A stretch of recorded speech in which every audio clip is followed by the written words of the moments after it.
ఇంట్లోనే ఉలవకట్టు ఎలా చేసుకోవాలో చెప్తున్నాను. నల్ల ఉలవ ఒంటికి చాలా మంచిది. కిడ్నీలో రాళ్ళునే పోతాయి.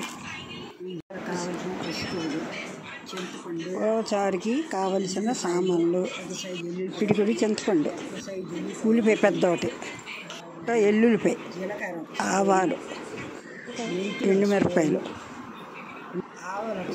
తాలింపుకి 2 పెద్ద సైజు కరివేపాకు, చిన్న అల్లం ముక్క, ఎండుమిరపకాయలు తాలింపుకి, పసుపు వేయడానికి, చారులను కడుక్కోవాలి. ఇట్లా రాళ్ళు ఏమంటే తీయాలి. తర్వాత ఉడికేటప్పుడు ఒక 5-6 పచ్చి ఎండుమిరపకాయలు, కొద్దిగా పసుపు, ఇంత జీలకర్ర వేసి ఉడకబెట్టాలి. ఒక 2-3-4 గిజ్జిళ్ళకి ఉడకబెట్టాలి. ఉడకబెట్టాక అది తీసి చల్లగాక మిక్సీ పట్టాలి. మిక్సీలోను పట్టినప్పుడు ఉల్లిపాయ ముక్కలు, అల్లం ముక్క, ఎల్లుల్లిపాయలు వేసి మిక్సీ పట్టాలి. దంచుకోవాలి. కొంచెం పసుపు, 4 ఎండుమిరపకాయలు, కొద్దిగా జీలకర్ర వేసి ఉడికించాలి మెత్తగా.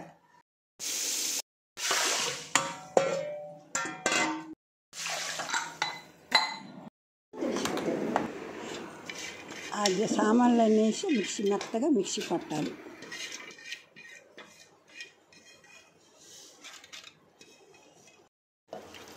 ఉడికించిన ఉలవ నీళ్ళు చెప్పారా?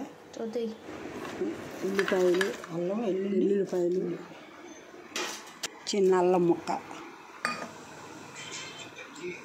వేసి మిక్సీ పట్టాలి. తీగచాలి తెలుస్తుంది.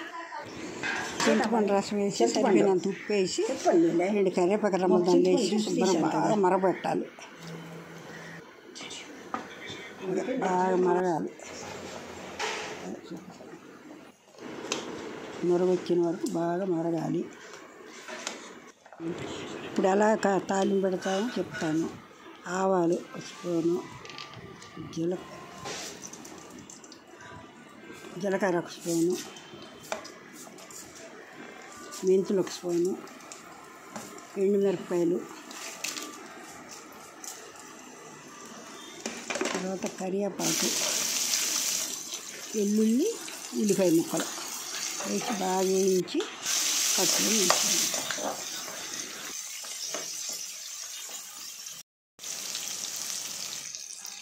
గోల్డ్ కలర్ వచ్చే వరకు వేయించాలి.